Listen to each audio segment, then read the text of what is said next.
महाशांति विधान। भगवान श्री कृष्ण युधिष्ठिर से कहते हैं, राजन, अब मैं भगवान शंकर द्वारा कही गई महाशांति का विधान बतलाता हूँ। यह राजाओं के लिए कल्याणकारी है तथा भयंकर विघ्नों को दूर करने वाली है। इस महाशांति को राजा के अभिषेक, यात्रा तथा दुस्वप्न के समय, दुनिमित्त में, ग्रहों की प्रतिकूलता में, बिजली और उल्का के गिरने पर, जन नक्षत्र में केतु के उदय होने पर, पृथ्वी कंपन और प्रसूति काल में, मूल गंडांत में, मिथुन संतति के उत्पत्ति काल में, राजा के छत्र अथवा ध्वज के अपने स्थान से पतन के समय, काक, उल्लूक और कबूतर के घर में प्रवेश करने पर, क्रूर ग्रह की दृष्टि पड़ने पर या जन्म के समय क्रूर ग्रहों के योग होने पर, लग्न कुंडली में द्वादश, चतुर्थ और अष्टम स्थान में बृहस्पति, शनि, सूर्य एवं मंगल के स्थित होने पर, तथा युद्ध के समय वस्त्र, आयुध, मणि, केश, गौ, अश्व के विनाश के समय, रात्रि में इंद्रधनुष दिखाई पड़ने पर, घर के तुलाभंग के समय तथा सूर्य और चंद्र ग्रहण आदि के समय में यह महाशांति प्रशस्त मानी गई है। इसके करने से सभी दुर्निमित्त शांत हो जाते हैं। पांडव उत्तम कुल में उत्पन्न तथा शील संपन्न वैदिक ब्राह्मणों से इस महाशांति को कराना चाहिए। विशेष रूप से अथर्ववेद, यजुर्वेद तथा ऋग्वेद के ज्ञाता, पवित्र ज्ञान संपन्न, जप होम परायण और अनेक कृच्छ्रादिव्रतों के द्वारा शुद्ध व्यक्ति इसमें प्रशस्त माने गए हैं। प्रथम भगवान की आराधना करके क्रिया का आरंभ करना चाहिए।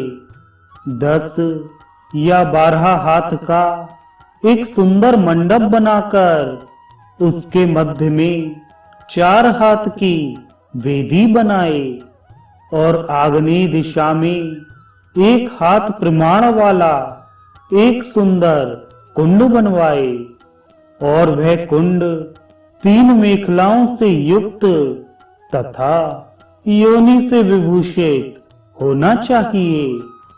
मंडप को चंदन, माला, तोरण आदि से अलंकृत कर गोबर से लीपना चाहिए। मंडप में वेदी के ऊपर आग्नेय आदि कोणों में क्रमशः 4 और बीच में 5वां कलश स्थापित करना चाहिए। कलशों को पंच पल्लवों, सर्वौषधि, पंचरत्न, रोचना, चंदन, सप्तमृत्तिका, धान्य तथा पुण्य तीर्थ के जल, नारिकेल आदि से भली भांति स्थापित करना चाहिए। ब्रह्मकूर्च विधान से पंचगव्य का निर्माण करे। इसके अनंतर वैदिक मंत्रों से कलशों को अभिमंत्रित कर उनका पूजन करे। मध्य कुंभ को रुद्र कुंभ कहा जाता है। इसके बाद स्वास्ति वाचन करना चाहिए। अनंतर अग्नि कार्य संपन्न करे। अग्निदूतम इस मंत्र के द्वारा कुंड में अग्नि स्थापित करे। हिरण्यगर्भा इस मंत्र से ब्रह्मासन को स्थापित करे। अग्नि पूजन के अनंतर घृत का संस्कार करे। अनंतर विधि पूर्वक यज्ञ द्रव्यों को यथावत स्थापित करने चाहिए। इसके बाद पुरुष सूक्त का पाठ करते हुए चरु का निर्माण करे। उसके सिद्ध होने के बाद पृथ्वी पर स्थापित करे। इसके पश्चात शमी की 18 तथा पलाश की 7 समिधाओं को अग्नि प्रज्वलित करने के लिए कुंड में डाले। आधार और आज्य भाग संज्ञक हवन करने के बाद जात वेद से इस ऋचा के द्वारा घी की 7 आहुतियां प्रदान करे। पुनः जात वेद से इस मंत्र से इस थाली पाक द्रव्य का हवन करे। तरत संबंधी इस सूक्त से 4 बार हवन करे। इसके बाद यमाय सोमम इस मंत्र से स्वाहा शब्द का प्रयोग कर 7 आहुतियां दे। तदनंतर इदम विष्णुर्व इस मंत्र से 7 बार आहुति दे। फिर 27 नक्षत्रों के लिए 27 आहुतियां दे। अनंतर यत कर्मणा इसके द्वारा हवन करने के बाद स्विष्टकृत हवन करे।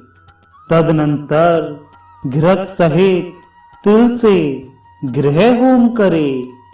इसके बाद प्रायश्चित निमित्तक हवन करके होम कर्म को समाप्त करे। तदनंतर श्रेष्ठ द्विज यजमान के दुर्निमित्त की शांति के लिए 5 कलशों के जल से मंत्रों के द्वारा यथाक्रम अभिषेक करे। सहस्त्राक्षेण इस मंत्र से प्रथम कलश के जल से शतायुषा द्वारा, द्वितीय कलश के जल से सजोषा इस मंत्र से तृतीय कलश के जल से विश्वानि देव इस मंत्र से चतुर्थ कलश के जल से तथा ऋतमस्तु इस मंत्र से पंचम कलश के जल से अभिषेक करे। इसके बाद नमोस्तु सर्वभूतेभ्या इस मंत्र से दिशाओं को बलि नैवेद्य प्रदान करे। यजमान के स्नान करने के समय ब्राह्मण गण शांति का पाठ करें। चारों ओर शांति जल से जल की धारा गिराए। अंत में पुण्याय वाचन पूर्वक शांति कर्म को संपन्न करे। ब्राह्मणों को यथाशक्ति भूमि, स्वर्ण, वस्त्र, शय्या, आसन एवं दक्षिणा दे। दीन अनाथ विशिष्ट क्षत्रियों को भी भोजन आदि प्रदान करना चाहिए। ऐसा करने से आयु की वृद्धि और शत्रु पर तत्क्षण विजय प्राप्त होती है तथा पुत्र लाभ होता है। जैसे शस्त्रों का प्रहार कवच से हट जाता है, वैसे ही दैवी विघ्न भी इस शांति कर्म से दूर हो जाते हैं। अहिंसक, इंद्रिय संयमी, धर्म से धन अर्जित करने वाला, दया और दक्षिणा से युक्त व्यक्ति के लिए सभी ग्रह अनुकूल हो जाते हैं।